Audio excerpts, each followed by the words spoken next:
Chuck. One of the things that used to keep me from even seeking out Jesus was the fact that I thought that I was too rotten for him to ever love. And I don't know why, but I was thinking about that a little while ago. Like I said, my name's Chuck. I walk by faith and not by sight.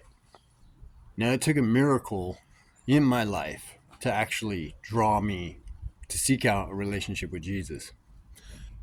But the funny thing is the closer I get to him now, the more I realize even those that were around him, all his disciples, were so messed up that it's crazy that even being around him, they could still be so messed up.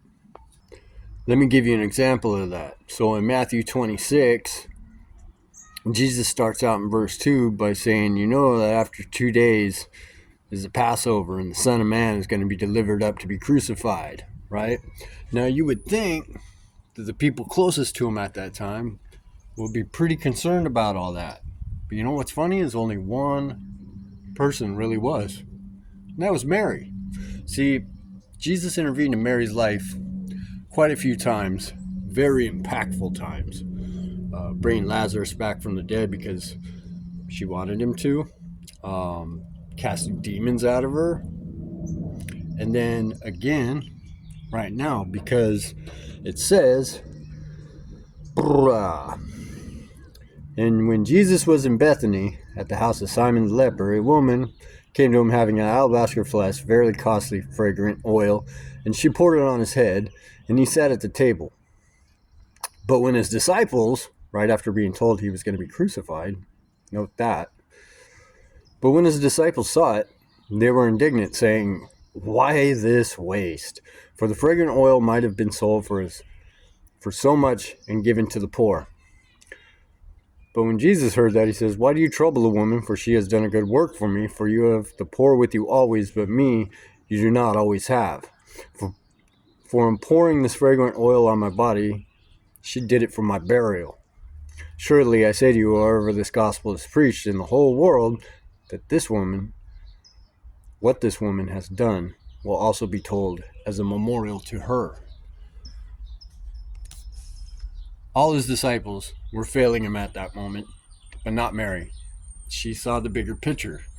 And, sometimes, even in my faith today, I fail to see that bigger picture. I've read this story. There's another account of it in Mark, a little bit more detailed. But this one in Matthew kind of puts it together well because it states about the crucifixion that he was letting him know. And, he was probably pretty troubled because he was God in the flesh and had all the feelings that we had. And here his best buddies were, although granted they were not perfect in any way, shape, or form. In fact, that's what I want to point out, is that Jesus isn't looking for perfect people. No, he's looking to help the people that need him the most, which are the most imperfect people. He didn't come for the righteous, he came for all the sinners. Mary, sinner. Every one of the disciples, sinner. Look at Matthew. He was a tax man. Nobody liked this guy. Anyway,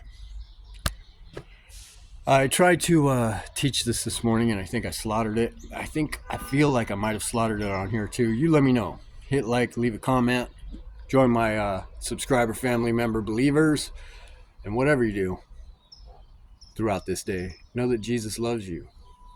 He loves you. He loves me. He's not partial on that. And he doesn't care what you've done. You can come to him. Alrighty. Take care.